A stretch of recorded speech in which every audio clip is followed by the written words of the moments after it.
Hello दोस्तों, आइए समझते हैं गणित कक्षा 8 इकाई 4। इकाई का नाम है सर्वसमीकाएं।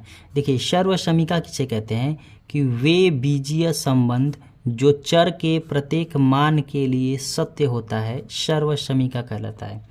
या चर के वे मान जिसे किसी समीकरण में रखने पर बायां पक्ष यानी LHS तथा दायां पक्ष RHS बराबर हो जाते हैं, उसे सर्वसमीका कहते हैं। ठीक, उसे सर्वसमीका कहते हैं।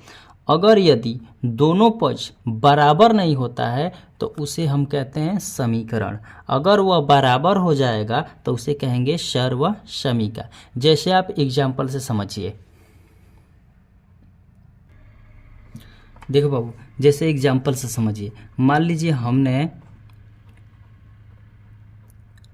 हमने कोई समीकरण लिया a प्लस बी का होल क्यू इजक्वल टू क्या होता है a cube plus b cube plus 3ab कोष्ट में होता है a प्लस बी। ठीक, मान लीजिए कोई हमने समीकरण लिया, हमने इसमें चर का मान रखा। चर यानी a बराबर हमने लिया 1, b बराबर हमने लिया 2। a और b क्या है तो चर पद है, और 1 और 2 क्या है तो अचर पद है। ठीक, देखिए इस मानों को हम इस समीकरण में रख रहे हैं। जैसे समीकरण आपका दिया है a प्लस बी का होल क्यू इजक्वल टू दिया है आपका a cube plus b cube plus 3ab कोष्ट में दिया है a प्लस बी। इस समीकरण में हम रख रहे हैं। देखिए a का मान दिया है 1, तो a के जगह पे रखेंगे आप 1 प्लस b का मान दिया है 2, तो b के जगह पे रखेंगे 2।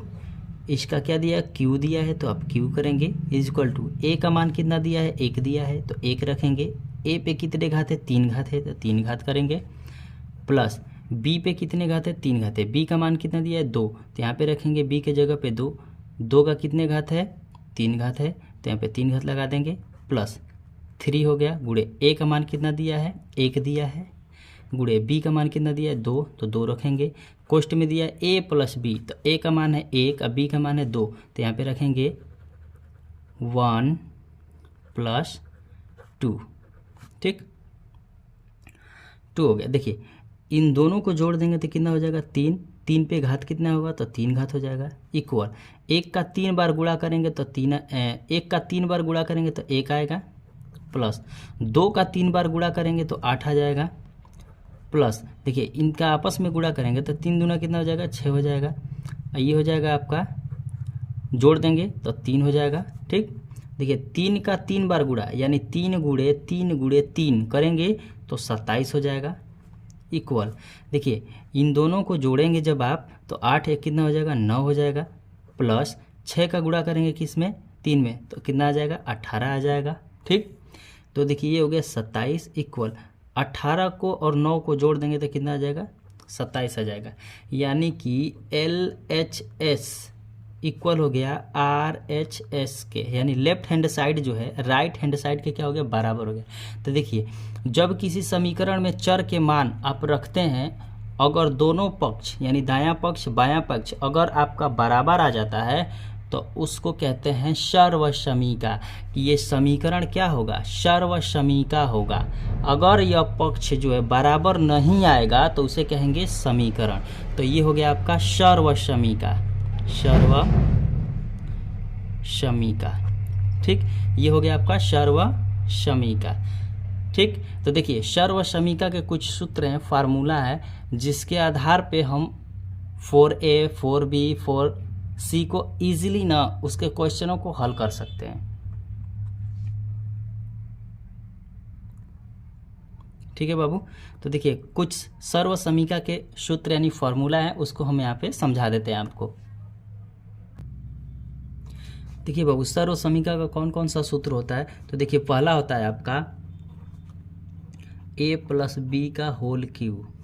a प्लस बी का होल क्यू इजक्वल टू क्या होता है a cube plus b cube plus 3ab कोष्ट में होता है a प्लस बी।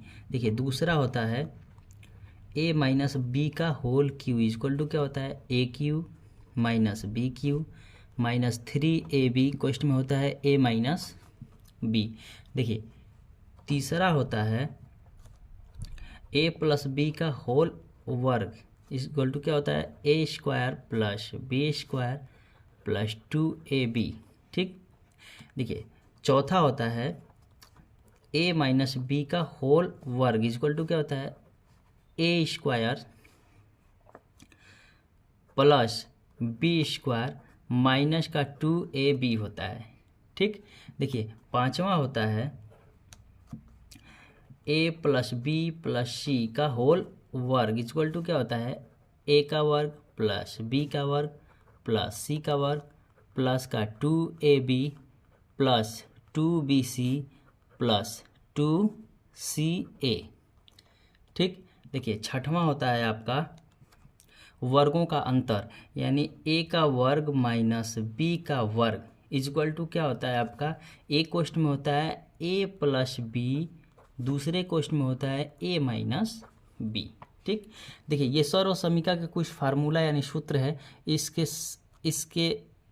इसकी सहायता से आप खूब इजीली तरीके से 4a 4b 4c को समझ सकते हैं। ठीक।